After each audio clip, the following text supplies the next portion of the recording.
सुचित्रा दुहन, प्राथमिक विद्यालय कासम नगला शाहबाद से प्रधानाध्यापक हूँ और आज आप लोग के समक्ष यहाँ कहानी प्रतियोगिता में शामिल हुई हूँ और प्रथम जो प्रस्तुति है वो मेरे द्वारा होगी। तो सर स्टार्ट करें क्या? तो गुड मॉर्निंग बच्चों, कैसे हैं सब लोग? Good morning. हम भी बहुत अच्छे हैं। तो आज हम आपको एक कहानी सुनाएंगे और जो कहानी है वो हमारी भारतीय संस्कृति से जुड़ी हुई है, हमारी जो विरासत है उससे जुड़ी हुई है। और नन्हे मुन्ने बच्चों, सबसे बड़ी बात ये है कि आपके जैसी ही आज कहानी हम एक सुनाने वाले हैं। तो उस कहानी को हम शुरू करते हैं। तो आप लोगों ने नचिकेता नाम तो सुना ही होगा। एक बालक था 5 वर्ष का, बहुत ज्यादा जिज्ञासु बालक था, उसको जानने की इच्छा रहती थी।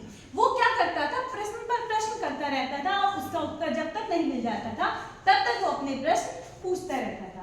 तो बहुत पुराने समय की बात है, एक ऋषि हुआ करते थे बालश्रवस। तो उनका बालक था 5 वर्ष का नचिकेता। नचिकेता एक बार उनके पिताजी ने यह संकल्प किया कि हम एक यज्ञ करेंगे जिसमें जितनी भी अपनी प्रिय वस्तु है वो दान में देंगे। तो नचिकेता ने सब सुना था। अब हुआ ऐसे कि जब यज्ञ संपन्न हुआ तो यज्ञ संपन्न होने के बाद जो ऋषि थे उन्होंने जो उनकी पुरानी गाय थी या बीमार गाय थी वो दान में दे दी। नचिकेता को देखकर बहुत दुख हुआ तो उसने अपने पिता से कहा कि पिताजी आपने तो संकल्प किया था कि आप अपने प्रिय वस्तु दान में देंगे, फिर आप ये क्या कर रहे हैं? तो ये सुनकर पिता को बड़ा क्रोध आया। तो पिताजी बोले, अब तुम हमको बताओगे कि क्या करना है? ये सुनकर नचिकेता बोला, ठीक है पिताजी, अच्छा ये बताइए कि आपकी सबसे प्रिय वस्तु कौन सी है? तो इस पर पिताजी कहते हैं, शांत हो जाते हैं, कुछ जवाब नहीं दे पाते। तो नचिकेता बार बार दोहराने के बाद पिताजी को क्रोध आ जाता है और कहते हैं, जा, मेरी प्रिय वस्तु तू है और तुझे मैंने यमराज को दान में दिया। इतना सुनकर नचिकेता यमलोक के लिए चल पड़ता है।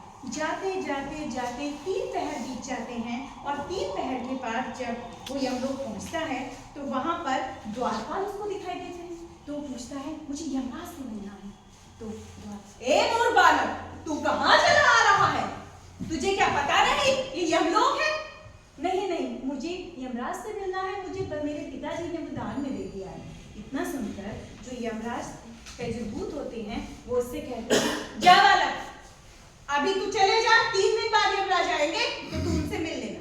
इतना सुनकर नचिकेता दृढ़ निश्चय नचिकेता ने किया होता वही द्वारपाल के पास बैठ जाता है और 3 दिन का इंतजार करता है। जब यमराज आते हैं तो यमराज को जब पता चलता है कि नचिकेता उनका इंतजार कर रहा है और यमराज वहां पहुंचते हैं तो यमराज नचिकेता से कहते हैं, हे बालक, मैं तेरी पितृभक्ति से और तेरे दृढ़ संकल्प से खुश हुआ हूँ, 3 वरदान मांग मैं तुझे देता हूँ।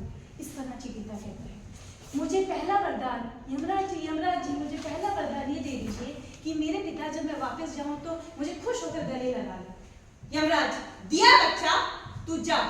दूसरा वरदान मांग। नचिकेता, दूसरा वरदान मुझे दे दीजिए कि स्वर्ग की प्राप्ति कैसे होगी, मुझे राह बता दीजिए, क्योंकि उसके पिता ने स्वर्ग के लिए यज्ञ किया था। तो इस पर यमराज को थोड़ी हैरानी होती है कि इतना छोटा सा बालक इतना बड़ा प्रश्न उसने कर दिए थे। तो यमराज जी उसको बताते हैं कि सत्कर्मों के द्वारा ही तुझे स्वर्ग की प्राप्ति होगी। तीसरा वरदान मांग बच्चा। तो नचिकेता, यमराज जी मुझे मृत्यु का रहस्य बता दीजिए। अब यमराज बड़े अचंभित हो जाते हैं कि 5 वर्ष का बच्चा एक मृत्यु का रहस्य जानना चाहता है। इस पर यमराज जी उससे कहते हैं, पुत्र, इसके बारे में तो मैं भी कुछ नहीं जानता, लेकिन तू जा, अपनी नगरी को लौट जा और अध्ययन कर। जितना अध्ययन करेगा, जितने शास्त्र पढ़ेगा, ज्ञान लेगा, तुझे इसकी प्राप्ति हो जाएगी। और जो नचिकेता है वो चला जाता है और अध्ययन में लग जाता है। इस तरह से वो सबको खुश कर देता है और एक आगे चलकर एक महान व्यक्तित्व के रूप में उसकी मिसाल दी जाती है। धन्यवाद। तो बच्चों में एक बात बताइए कि इस कहानी से आपको क्या शिक्षा मिली? इस कहानी से हमें ये शिक्षा मिलती है, आप बच्चे हो, हम अध्यापक हैं, तो इस कहानी से हमें शिक्षा मिलती है कि हमें बार बार प्रश्न करने चाहिए। अपने मन की जो जिज्ञासा है उसे कभी भी समाप्त नहीं होनी चाहिए।